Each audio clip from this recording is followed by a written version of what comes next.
Assalamualaikum warahmatullahi wabarakatuh. Saya Rafita Natama Sibuan dari Prodi Manajemen Pendidikan Islam akan mempresentasikan tentang konsep dasar manajemen dan sistem zonasi.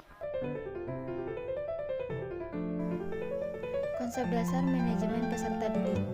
Menurut Undang-Undang Sikdiknas, bahwa peserta didik adalah anggota masyarakat yang berusaha mengembangkan potensi dirinya melalui proses pembelajaran yang tersedia pada jalur, jenjang, dan jenis pendidikan tertentu.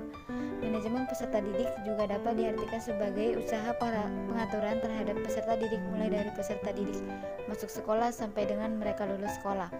Manajemen peserta didik dan Pupil Personal Administration adalah layanan yang memusatkan perhatian pada pengaturan, pengawasan, dan layanan siswa di kelas dan di luar kelas seperti pengenalan, pendaftaran, layanan individual seperti pengembangan keseluruhan kemampuan, minat, kebutuhan sampai ia matang di sekolah.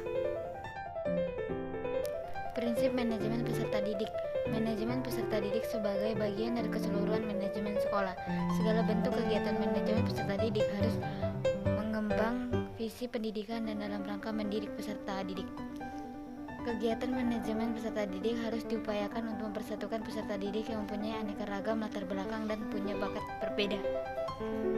Kegiatan manajemen peserta didik harus dipandang sebagai upaya pengaturan terhadap bimbingan peserta didik. Kegiatan manajemen peserta didik harus mendorong dan memacu kemandirian peserta didik.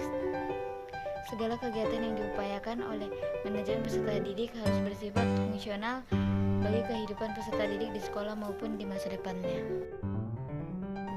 Penerimaan peserta didik baru. Penerimaan peserta didik baru merupakan rangkaian kegiatan manajemen peserta didik yang sangat penting. Dikatakan demikian karena jika tidak ada peserta didik yang mendaftar, berarti tidak ada kegiatan belajar mengajar. Kebijakan penerimaan peserta didik baru seharusnya menggunakan dasar-dasar manajemen peserta didik agar dapat terselenggarakan menerima peserta didik yang sesuai prosedur yang telah ditetapkan. Peserta didik yang telah diterima di suatu lembaga pendidikan wajib memenuhi persyaratan yang telah ditentukan oleh masing-masing lembaga pendidikan yang bersangkutan.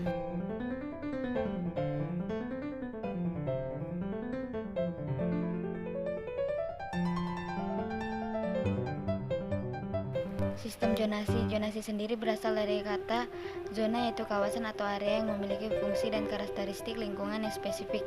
Zonasi dalam bahasa Inggris adalah zoning, pembagian wilayah menjadi beberapa kawasan dengan aturan-aturan hukum yang ditetapkan lewat peraturan zonasi.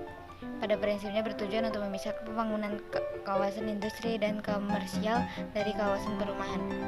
Menurut Barnett, peraturan zonasi ini lebih dikenal dengan istilah populer zoning regulation, di mana kata zoning yang dimaksud merujuk pada pembagian lingkungan kota ke dalam zona-zona pemanfaatan ruang, di mana di dalam tiap zona tersebut ditetapkan pengendalian pemanfaatan ruang atau berlaku ketentuan hukum yang berbeda-beda.